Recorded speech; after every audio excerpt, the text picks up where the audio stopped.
Michael Carter turned onto his quiet suburban street with a sigh of relief, the kind only a man who had spent the entire day refereeing courtroom drama could truly understand. The sun was setting behind the rows of manicured hedges and uniform houses, casting a golden light on what he thought would be a peaceful evening. He was already imagining the comforting silence of his living room, the familiar creak of the front door, and maybe even pouring himself a well-earned glass of whiskey. But that vision shattered the moment he pulled into his driveway. Or at least where his driveway was supposed to be. What he saw made him slam on the brakes so hard the seatbelt locked across his chest. His private driveway, his property, was crammed bumper to bumper with strange cars. It looked like a sports stadium parking lot after a game, not the personal residence of a sitting judge. A man in a sweat-stained tank top was leaning casually against Michael's garage door, sipping a soda like he owned the place. A teenager lounged on the hood of a blue sedan, scrolling through his phone, completely indifferent to the fact that he was parked on someone else's property. A woman in yoga pants popped her trunk and started pulling out grocery bags, casting a bored glance at Michael like he was the one intruding. Michael blinked, stunned, gripping the steering wheel until his knuckles turned white. At first he thought there must have been some sort of mistake. Maybe a neighbor's party had spilled over onto his property. Maybe there had been an emergency. Maybe, just maybe, this was a weird one-off fluke. But then he rolled down his window and called out to the nearest stranger. "Excuse me," he said, his voice sharp. "What the hell is going on here?" The man with the soda grinned as if they were old friends. "Oh, hey! You're the guy who lives here, right?" "Yeah. The HOA turned this into public parking last week. Pretty sweet deal, huh? Free parking," he chuckled like this was completely normal. Michael stared, stunned. The man took another sip of soda, completely unfazed. It felt like the world had tilted sideways. Michael parked along the curb because, of course, there was no room in his own driveway, and climbed out of his car slowly as if movement might somehow make sense of the madness. Every step toward his front door felt heavier than the last. His heartbeat thudded in his ears like a judge's gavel slamming down. Something was very, very wrong. And then, like a demon summoned by his outrage, she appeared. Karen Whitaker, the president of the Homeowners Association, stood on her pristine porch across the street with a smug little smile that made Michael's blood pressure spike. She wore one of those pastel outfits that screamed, "I'm in charge here," and held a sparkling glass of lemonade like she was at a garden party. "Oh, Michael," she called, her voice dripping with fake sweetness. "I was wondering when you'd notice." Michael's voice dropped, tight with barely contained fury. "Karen, why are there strangers parked in my driveway?" She folded her arms, smile widening. "Because the HOA made some changes. We rezoned your driveway as community parking. There was a vote." "A vote?" Michael's brain stuttered at the audacity. "You what?" "It was necessary," she continued with the airy confidence of someone who had never been challenged. "The neighborhood has a parking problem and your driveway was just sitting there, underutilized. So I proposed a solution. We even got a great deal for it, $500 from the community fund." Michael let out a short, bitter laugh. "You sold my driveway. Technically, we assigned it," Karen said, as if that made any difference. Her tone was so casual it was surreal, like they were discussing a bake sale instead of blatant property theft. Michael rubbed his temples, trying to process what he was hearing. This wasn't just ridiculous, it was illegal.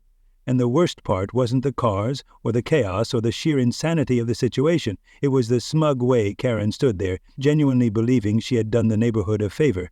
What she didn't know was that she had just picked a fight with the wrong man. Michael Carter wasn't just another homeowner. He was a judge.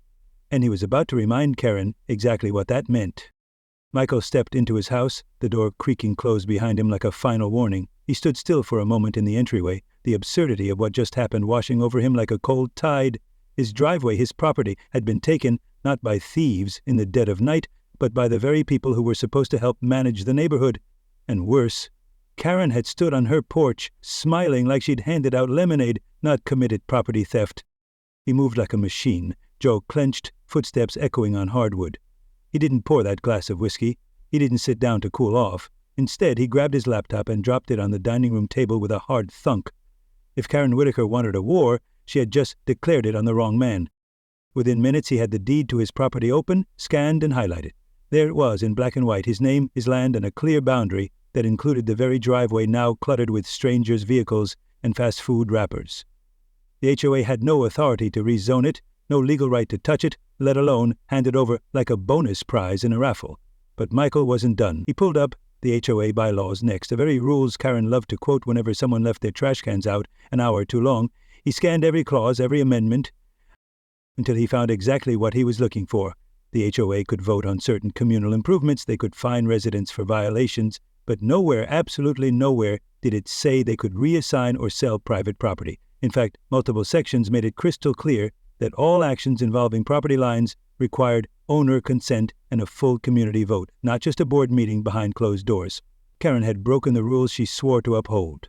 And worse, she had done it with a smug grin and a glass of lemonade. Michael felt a flicker of something sharp and electric in his chest. This wasn't just an HOA blunder. This was fraud. This was abuse of power, and Michael Carter wasn't just going to stop at proving them wrong. He was going to make them wish they had never stepped onto his driveway. But he also knew rushing in with fire and fury wouldn't work. Karen was a manipulator. She'd twist any confrontation into something that made him look like the problem. So he played it smart, strategic. The next day, Michael walked outside like nothing had happened. He nodded politely to the woman walking her dog. He waved at the teenager still parked on his driveway. He even exchanged a neighborly smile with the man who had leaned on his garage door just a day before. But beneath that calm exterior, wheels were turning fast. Michael had already called the city zoning department and submitted a formal complaint about the unauthorized change to his property. He had reached out to a lawyer friend who specialized in HOA litigation and who was more than happy to sink his teeth into a case this ripe. And most satisfying of all, Michael had contacted a local towing company, shared all the necessary documentation, and scheduled a little surprise for the weekend. But the real turning point came when he received a typed letter taped to his front door.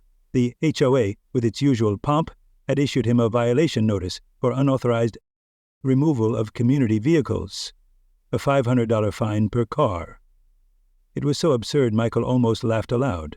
Karen was doubling down, trying to intimidate him into submission. But she had no idea that every step she took was only making his case stronger. Every smug letter, every fake vote, every dollar misused. It all added up to one thing: she wasn't just wrong, she was vulnerable. And when Saturday rolled around and those tow trucks arrived one by one, hauling away every single vehicle off his driveway, Michael knew it wasn't just revenge. It was the beginning of justice. He stood on his front lawn, coffee in hand, and watched the chaos unfold. People screamed, someone cried, Karen stormed out of her house in full meltdown mode, but Michael didn't flinch. He just sipped his coffee and smiled. Because the truth had been buried under fake votes and pastel-colored lies long enough. Now it was coming out, and nothing could stop it. Michael knew he couldn't afford to let his anger control the next move. This wasn't just about personal revenge anymore. It was about principle, about holding power accountable. So instead of charging into another confrontation with Karen or the board, he stepped back and began crafting something far more effective.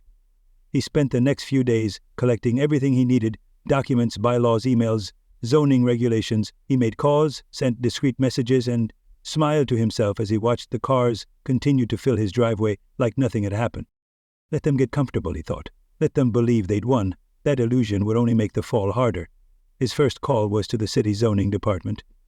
He filed a formal complaint, attaching all the legal documentation, proving his ownership of the driveway and the HOA's complete lack of authority to rezone it. The official on the line had paused for a long moment before saying flatly, "This doesn't sound legal at all." That was music to Michael's ears. His second call was to David Klein, an old friend from law school and now a sharp-tongued attorney with a reputation for destroying corrupt HOA boards. David listened to the story in silence, then simply said, "Tell me when to start the clock." His third call, the most satisfying of all, was to a local towing company known for their speed and discretion. He explained the situation, provided the ownership papers, and arranged for Saturday morning. It would be the kind of morning no one in the neighborhood would forget. But while Michael laid the legal groundwork, he knew this battle would be fought on more than one front. Karen didn't play fair, she played smug. So he matched her with strategy. Every time he saw her in the neighborhood, strutting around like a queen inspecting her kingdom, he smiled. Every time someone parked in his driveway, he waved politely. It was psychological warfare, and Michael was winning without throwing a single punch. Neighbors began to lower their guard, believing he had accepted his fate. Karen's smugness only grew, mistaking his silence for surrender. What none of them realized was that every smile, every wave, every calm nod was part of a larger plan ticking towards zero. Michael wasn't just setting a trap, he was building a case so airtight it would suffocate him the moment he struck. And strike he would. The storm was coming, and no one, not Karen, not the HOA, not a single car parked on stolen ground, would be ready for it. Saturday morning arrived like the calm before a storm. The sky was clear, the birds were chirping, and the neighborhood was just beginning to wake. Michael stood on his front lawn in a neatly pressed polo shirt, holding a steaming cup of coffee, the picture of suburban tranquility. But under that calm exterior, he was a man about to light the fuse. At exactly 8:15, the first tow truck rounded the corner with a deep mechanical rumble that shattered the peaceful silence. A second followed behind it, then a third. Michael took a slow sip of his coffee as the trucks lined up in front of his house like tanks preparing to breach enemy lines. The drivers climbed out, checked their manifests, and nodded to Michael without a word. This was not their first rodeo. One by one they approached the vehicles in his driveway, verified license plates, and began hooking them up. Steel clinked, engines roared, and tires scraped against pavement as the trespassers were dragged away in a perfectly choreographed dance of justice. Within minutes the chaos began. A woman in a bathrobe sprinted out of a nearby house, screaming, "Wait, that's my car! What are you doing?" The tow driver didn't even flinch as her SUV tilted upward, wheels lifting off the ground. Another man came stumbling outside, barefoot, yelling curses, demanding answers, but his car was already halfway down the street on the back of a flatbed. The teenager who had been lounging on Michael's driveway all week tried to block one of the trucks, arms flailing, only to trip and fall flat on his face. Smoothie cups dropped, phones hit the ground, panic spread like wildfire. And then, right on cue, Karen Whitaker stormed out of her front door, her face red with rage and hair still in curlers. She looked like a general whose army had been ambushed before sunrise. "What do you think you're doing?" she screamed across the lawn. Michael didn't move. He didn't raise his voice. He simply turned, calm as ever, and said, "Just enforcing the law, Karen." She stomped across the street, fury in every step. "You can't do this. These cars are legally parked. You have no right." Michael reached into his pocket, pulled out a neatly folded document, and handed it to her. "Court order," he said. "You'll find that your reclassification of my property was not only unauthorized, but illegal. Every vehicle here is trespassing." Her hands trembled as she unfolded the paper and read the official seal. Her face twisted from outrage to horror as the truth set in. Michael took another sip of his coffee. "You see, Karen, just because you said it was community parking doesn't make it true. You don't have that power. Not in this neighborhood. Not over me." The tow trucks continued their work behind him, loading up the final vehicles as neighbors stood in stunned silence, watching their queen crumble in real time. Karen tried to muster another protest, something to save face, but the words wouldn't come. She was cornered and she knew it. Michael turned back toward his house, stepping over a crushed soda can and a pair of flip-flops someone had left behind, and smiled to himself. This was just the beginning. The HOA had made a mistake. Karen had made a gamble, and now they were all learning the same hard lesson. You do not mess with a man who knows the law and has nothing to lose. The first blow had landed, and it was glorious.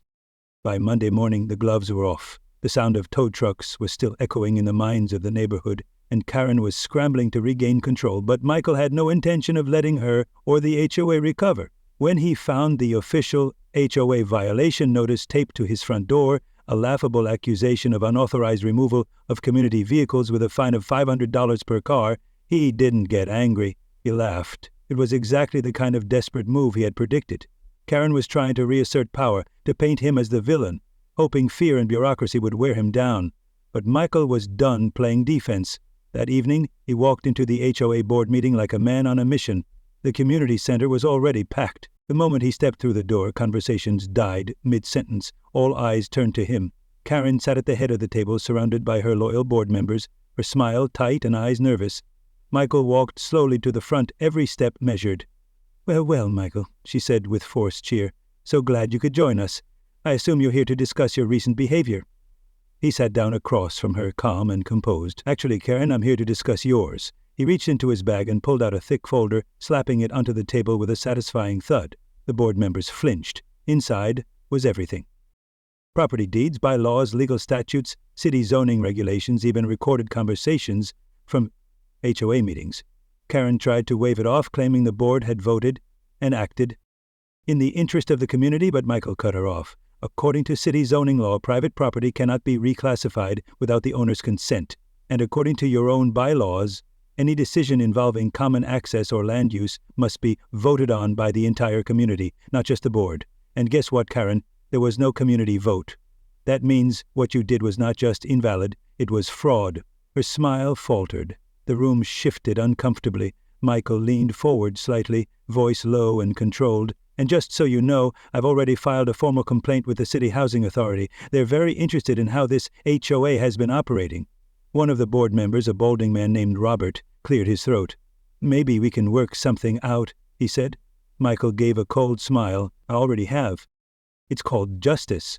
Karen was gripping the armrests of her chair so tightly her knuckles turned white. She tried to spin it again, offering to revisit the vote or bring it back to discussion, but Michael shook his head. No, Karen, this doesn't get talked away. This gets handled in court.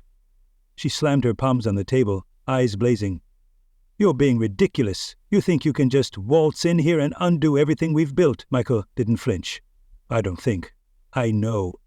The meeting dissolved into chaos, board members whispering, residents looking panicked, Karen fuming and trying to regain control. But the tide had shifted. The HOA wasn't untouchable anymore. That night, Michael filed a full lawsuit against the HOA, accusing them of property theft, fraud, and mismanagement of community funds. The complaint included documented evidence of the fake rezoning, misuse of power, and shady financial activity. The city launched an official investigation within 48 hours. And that was when things really started to unravel. What began as a fight over a driveway was now a full-scale legal battle, and Michael was just getting started. The investigation hit like a wrecking ball. At first it was just a few questions from city officials, a phone call here, a document request there, but within days it snowballed into something far bigger than Karen Whitaker or any of her precious board members could have imagined. What started as a property dispute quickly cracked open a vault of secrets. The HOA had spent years trying to keep buried. Michael watched it all unfold like a seasoned prosecutor watching a witness unravel on the stand. City auditors began combing through HOA financial records with surgical precision. What they found was damning. Thousands of dollars in unexplained expenses labeled as community development turned out to be Karen's personal dinners at five-star restaurants. Conference trips were nothing more than luxury getaways for Karen and her inner circle, disguised under official-sounding agendas. Contractor payments had been funneled to companies that didn't even exist. Shell businesses tied back to people Karen conveniently forgot to mention had the same last name as her. The more they dug, the more the foundation of her little empire crumbled. Karen, once the unshakable queen of the neighborhood, began to lose her grip. The smug confidence that had defined her for years vanished overnight. She stopped hosting HOA meetings in person. She avoided eye contact at the mailbox. The pastel suits turned into wrinkled sweaters. The heels gave way to flats. Her kingdom was falling and everyone knew it. Michael received passive-aggressive emails from her first, carefully worded, full of backhanded diplomacy. Maybe we got off on the wrong foot. Perhaps a resolution can be reached. He never responded. Then came the emergency HOA meetings, hastily scheduled in hopes of damage control. Michael attended each one, sitting silently, letting Karen twist herself into knots, trying to downplay the scandal. But it was too late. The homeowners had smelled blood in the water. The ones who had once been afraid to challenge her were now demanding answers. People stood up at meetings, waving their own violation notices, questioning where their money had gone, accusing her of years of abuse, fines, and intimidation. Karen was drowning in a storm of her own making, but she wasn't done yet. Desperation makes people dangerous. One morning, Michael opened his door to find her standing there, looking nothing like the woman who had tried to steal his driveway. Her makeup was smeared, her eyes were tired and puffy, her hands shook as she clutched a folder of documents. "Michael, we need to talk," she said quietly. He didn't move. "About what, Karen?" "Look," she said, trying to force a smile, "this is getting out of hand. The investigation, the lawsuit, I could lose everything." Michael leaned against the doorframe, arms crossed. "Maybe you should have thought of that before committing fraud." Her expression cracked, but she kept going. "I'll step down from the board. I'll make a public statement. I'll return the funds. Just drop the lawsuit. Please." Michael studied her. This was not the woman who had laughed at him in the street. This was someone broken, someone exposed. But he didn't feel pity. Not after everything she had done, not just to him, but to the entire neighborhood. Do you know how many people you fined for trivial things? How many homeowners you bullied into silence? How many threats you made just to keep your power? Her eyes welled with tears. "I made mistakes." "No," he said coldly. "You made choices, and now you face the consequences." She turned and walked away slowly, defeated, the weight of her empire collapsing on her shoulders. But it wasn't over, not yet, because the final blow came just 3 days later when state investigators launched a formal embezzlement case. The evidence was overwhelming, the paper trail clear. Karen Whitaker was charged with financial misconduct, fraud, and abuse of power. To cover her legal fees and the restitution payments she now owed the HOA, she was forced to sell her house, the very home she had once ruled from like a throne. Moving trucks appeared on her lawn, strangers boxed up her life, and just like that, she was gone. Michael stood on his driveway the morning she left, sipping coffee as the last moving van pulled away. Her car, scratched and old, now sat idling by the curb as she tried to find a space on the street. Her new apartment didn't come with assigned parking. When she saw him watching, she turned her head away quickly, as if pretending he wasn't there might erase the humiliation. But it didn't, and it never would, because the truth had finally come to light. Her empire had fallen, and justice, cold, precise, and deeply satisfying, had been served. This story is more than just a tale of revenge. It's a powerful reminder about the importance of knowing your rights, standing up to abuse of power, and using the system to fight back when you're wronged. In today's society, especially in the U.S., homeowners associations, local governments, and even corporations sometimes overstep their boundaries, hoping that the average person won't fight back. But knowledge is power. Understanding your legal rights, documenting everything, and staying calm under pressure can be your greatest weapons. Michael didn't yell or create chaos. He planned, gathered evidence, and let the truth speak for itself. So here's the takeaway. Never let intimidation silence you. Ask questions, read the fine print, and when someone crosses the line, don't be afraid to take action, no matter how powerful they seem. What would you have done if someone tried to take your property like that? Have you ever had to stand up to an unfair system or person in your community? Share your thoughts in the comments. Let's talk about justice, power, and how we protect what's ours.